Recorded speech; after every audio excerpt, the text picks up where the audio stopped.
5 stages, 1 platform, 1 train that keeps leaving without you. From the child who moves before overthinking, to the team frozen by too many possible tracks, to the young adult perfecting plans instead of boarding, to the mature adult managing everyone else's journey, to the elder who hears the whistle of time. This is the journey of procrastination across a lifetime. You are not lazy because you lack dreams. Often you are stuck because you fear the wrong train, the wrong timing, the wrong version of yourself. Tonight, we ask what it costs to keep waiting for readiness while opportunity pulls away.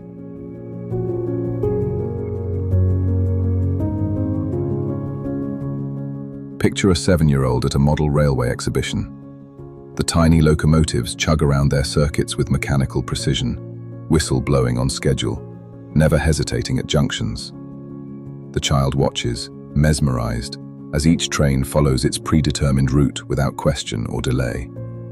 There's no debate in those miniature engines, no second-guessing the timetable.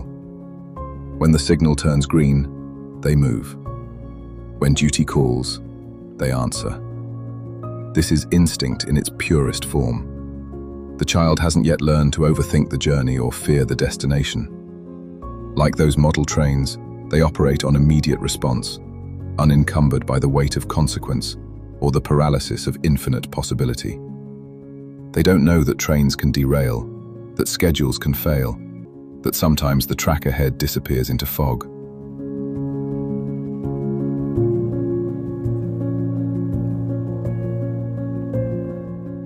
But adolescence arrives like a signal failure during rush hour. Everything stops. The teenager finds themselves in the railway yard of identity, surrounded by 100 different tracks, leading to 100 different futures.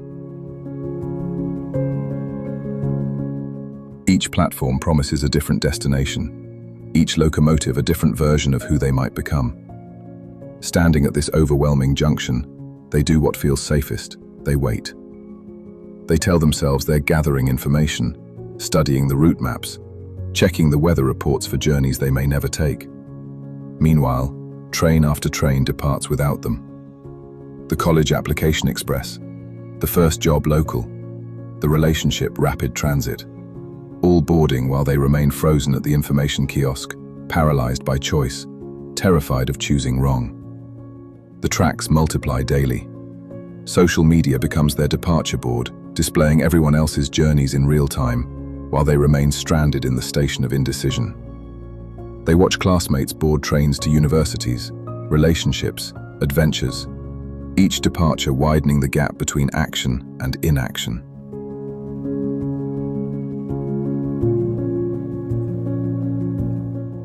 "25 years old now, standing in the central terminal of life, with a briefcase full of unwritten resumes and a head full of half-formed plans. The morning commute becomes a metaphor for existence. Every day, the same platform, the same 8:23 to responsibility. And every day, just as the doors begin to close, they remember something they forgot to do, someone they forgot to call, some preparation left incomplete.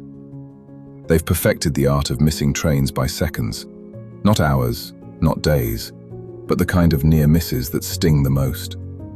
The promotion train that left while they were still perfecting their presentation. The love train that departed while they were deciding whether to take the risk. The opportunity express that vanished while they were consulting one more timetable, seeking one more opinion.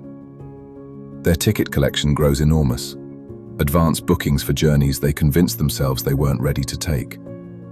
The entrepreneurship express, ticket dated 3 years ago.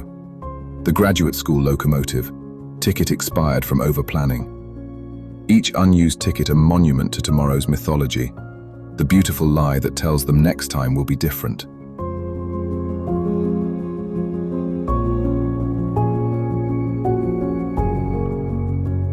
"43 and finally aboard.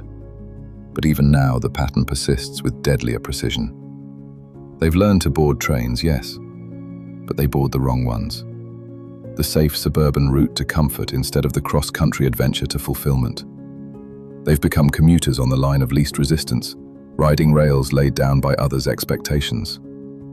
Their responsibilities multiply like railway switches, creating an increasingly complex network of obligations. Children need shuttling to their own stations. Mortgages demand regular service. Careers require daily maintenance. They tell themselves this is wisdom, this careful scheduling, this risk-averse route planning. But late at night, in the quiet moments between stops, they hear the distant whistle of the trains they never took. The weight of unboarded journeys grows heavier, the novel unwritten, a ghost train that haunts empty platforms. The business unstarted, a service that was cancelled due to chronic delays. The relationship unrepaired, two trains that were meant to travel parallel tracks, but somehow lost sight of each other in the switching yards. They've become railway administrators instead of passengers, managing everyone else's journeys while their own locomotive gathers rust in the depot. Safety has become their religion, and the comfortable local route their prison.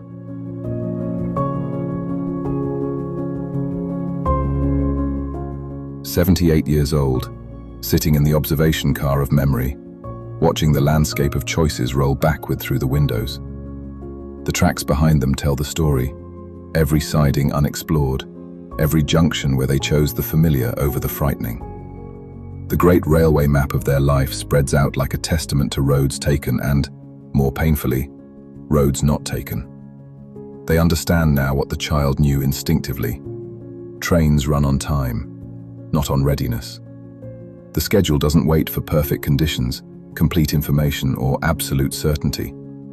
Charles Baudelaire whispers through the carriage speakers, "In putting off what one has to do, one runs the risk of never being able to do it." The announcement echoes through empty stations of regret. But in this final stage, something shifts. The elderly passenger realizes they're still aboard, still moving. Arthur Godfrey's voice cuts through the railway noise. "Even if you're on the right track, you'll get run over if you just sit there."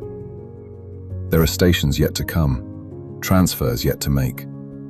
The locomotive of their life still has steam, still has momentum. The most profound wisdom arrives not as a destination, but as an understanding. Procrastination isn't about trains at all. It's about the courage to purchase the ticket. And so we return to the fire, that ancient gathering place where stories are born and wisdom is shared. The flames crackle like the sound of wheels on rails, steady and purposeful, never hesitating in their consumption of fuel, never questioning their duty to burn. Tomorrow morning, the 4:47 to your destiny will arrive at the platform. It arrives every morning, has been arriving your entire life. You know the sound of its approach, the rhythm of its wheels, the finality of its departure whistle. The question that burns in the fire before us is simple. Will you finally board? The tracks are waiting. Your journey is waiting. The station master of your soul is calling, all aboard, one final time. Don't let another train leave without you.